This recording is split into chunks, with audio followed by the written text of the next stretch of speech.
گروپی شعری کفری یاخیبوون و نوێخوازی.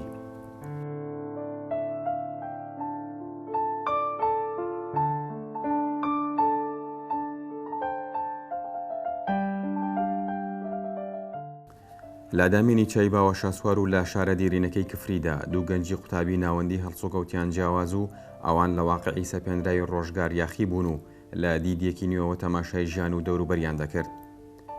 هەمیشە دۆستی کتێب و گۆڤار و ڕۆژنامە بوون، باس و خواسی سەرزاریان ئەدەب و داهێنان و نوێکردنەوەی شەعر بوو.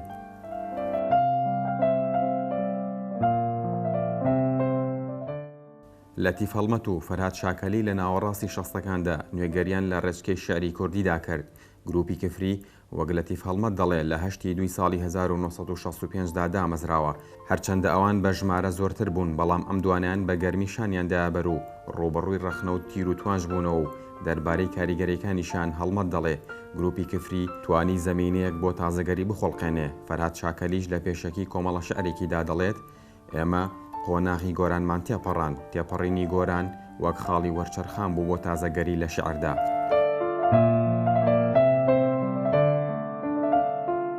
گروپی کفری سوودیان لە سەرچاوە عەرەبیەکانی عێراقی و سووریا و لوبنان وەردەگرت و ئەزمموی نووسەر و شاعیرە دیارەکانی وەک ئەدۆنیس و بەیاتی و یەڵدا حەیدەری و یوسف خال و چەندانی دیکەیان دەخوێندەوە.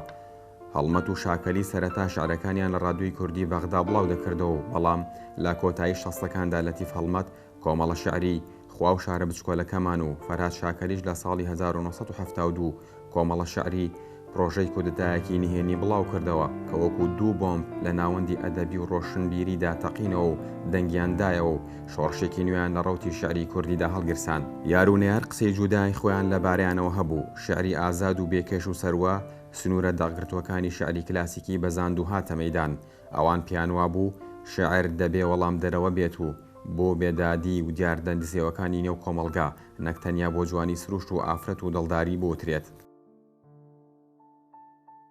لە کۆنگرەی دووەمی یەکێتی نووسەرانی کورد لە هەولێر لە 14 حوتی ساڵی 1970 لەتیف هەڵمەت و فەرهاد شاکەلی بەیاننامەی ڕاگەاندنی گروپی کفریان خوێندەوە و تووشی دژە هەڵوێستیش بوون، بەڵام هەرزوو بەرهەمەکانیان لای ئەدەب دۆست و خوێنەران جێی خۆیان کردەوە و لە شێعری نەوەکانی دواتردا کاریگەریان بەزەقی بینرا، چونکە نوێکردنەوە لە شێعر و ئەدەبدا خواستێکی مێژوویە و دەبێت ڕووبدات.